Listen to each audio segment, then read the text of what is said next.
Você já ouviu falar de um manual de gestão de finanças pessoais? Então prepare-se para a entrevista de hoje.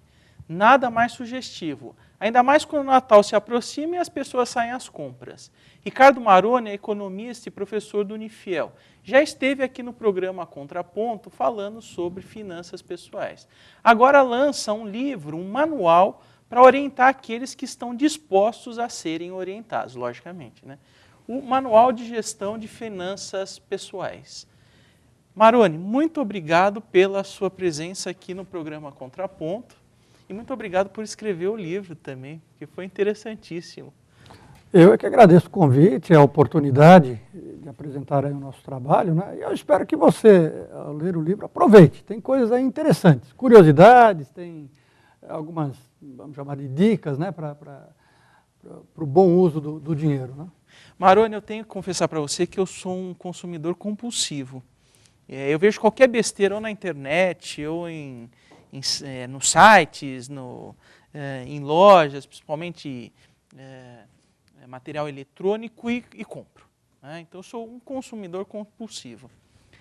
É de fato um manual só para quem quer ser ajudado?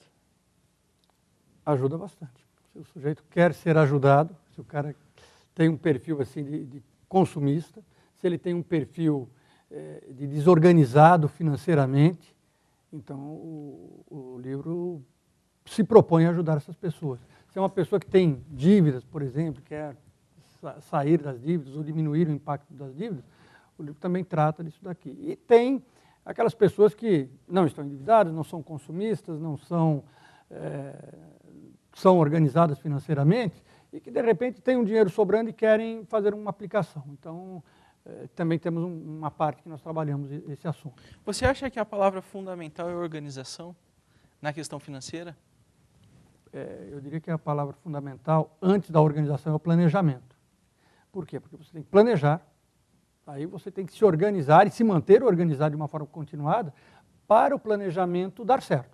E aí, no terceiro momento, né, então, planejamento, primeiro momento, organização, segundo momento, terceiro momento, o controle, que é para você verificar se aquilo que você planejou está dando certo. E se não está dando certo, onde está falhando, né?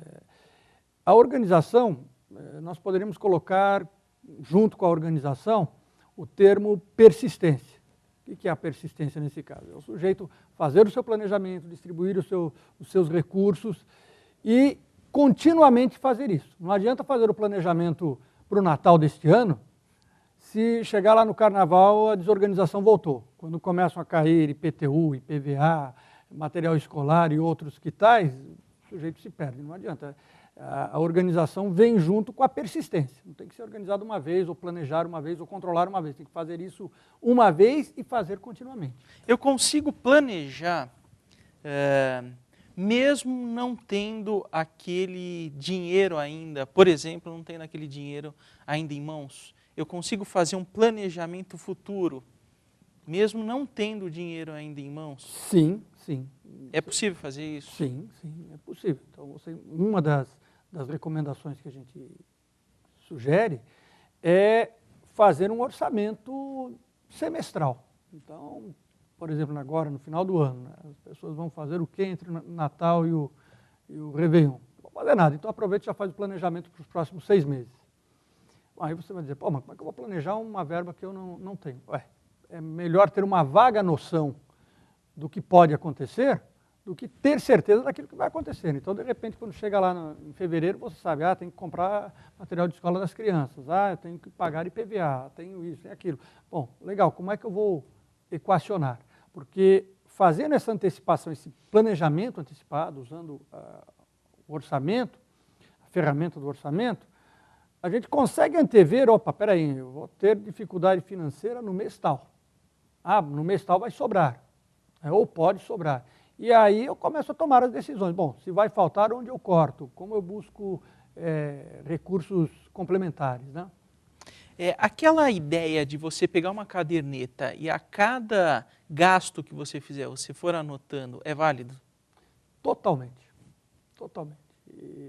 É válido e eu diria que deveria ser obrigatório. Então, porque as questões previsíveis, por exemplo, água, luz, telefone, Isso você pode montar, prestação do carro, do apartamento, quer dizer, isso você já tem planejado mês a mês, já está lá na sua cadernetinha. Mas, por exemplo, um gasto, eu vou almoçar no restaurante, quer dizer, é um gasto que não estava previsto. Eu vou ao cinema e vou ao teatro no mesmo mês, não era previsto. Então, anotar isso daí também? Sem dúvida. E a anotação tem que ser diária.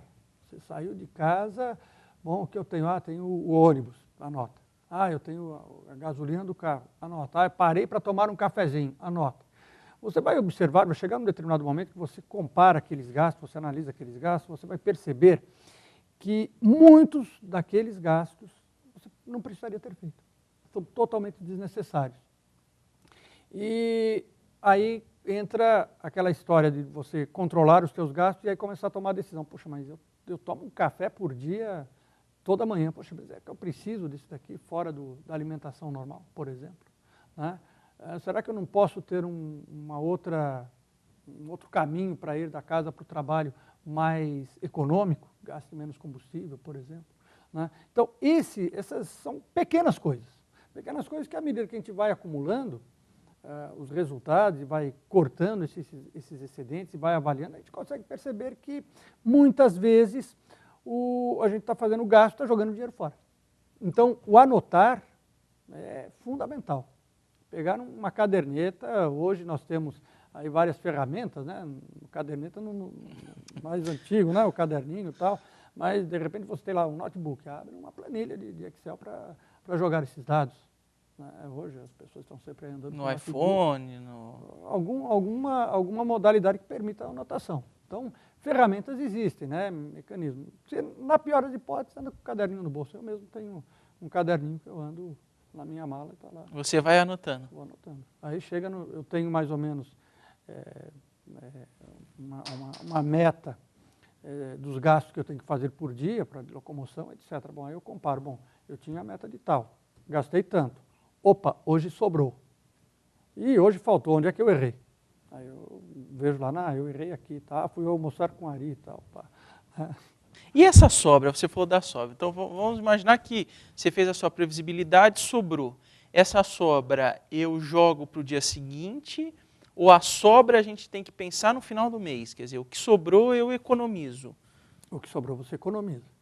Economiza e reserva. Por quê? Porque a sobra de hoje, de repente, vai completar a falta de amanhã. Então você, por exemplo, as suas despesas lá da sua casa normais, de repente, nesse mês, deu tudo certo, você economizou uma determinada importância. Legal. O que você vai fazer com isso? Vai gastar? Não, guarda. Pode ser que no mês seguinte... Estourou o encanamento, você tem que Estourou o encanamento, como é que você vai consertar? Tem aquela sobra. Então, ou algum outro acontecimento que tenha um gasto maior do que você imaginava. Né? Uma emergência, por exemplo, ou, sei lá, de repente você usou demais o telefone, a sua conta subiu. Né? Então, você tem de onde fechar o orçamento. Então, esta sobra é o que a gente fala para guardar para fins de segurança. Né? Porque os gastos, apesar de a gente conseguir prever, sempre tem uma oscilação para mais ou para menos. Tá. E esta oscilação para mais ou para menos ou gera uma sobra ou vai precisar ser financiada. Então, o melhor é economizar no final do ano, para você retirar essa sobra e colocar num fundo de investimento, ações. Não, aí é aquela história do controle, porque o controle você não faz no final do ano. Tá. Né? Você pode até no final do ano, por uma série de motivos, fazer algumas aplicações mais específicas, mas o controle e a decisão tem que ser diariamente. O que pode acontecer é, de repente, no final do mês, você vai rever o que você planejou, com o que você gastou, você notou que sobrou alguma coisa, você já tira ali mesmo. No final do ano, por uma série de motivos, você tem rendas maiores, como o 13º, tem muitas vezes que fazer uma previsão de verba para pagar o imposto de renda quando fizer a declaração lá na frente, de repente vale a pena separar uma parte e dizer, bom, vou colocar lá num plano de previdência privada para dar desconto no imposto de renda. Aí sim é uma coisa mais específica, mais detalhada, mais pontual, né? Certo. Mas o controle E a reserva é diário, para não dizer semanal ou mensal, mas tem que ser ali direto. Hoje nós estamos conversando com o professor Ricardo Maroni, que escreveu o livro Manual de Gestão de Finanças Pessoais. E nós estamos falando exatamente sobre isso. Nós vamos a um breve intervalo e voltamos na sequência com o programa Contraponto.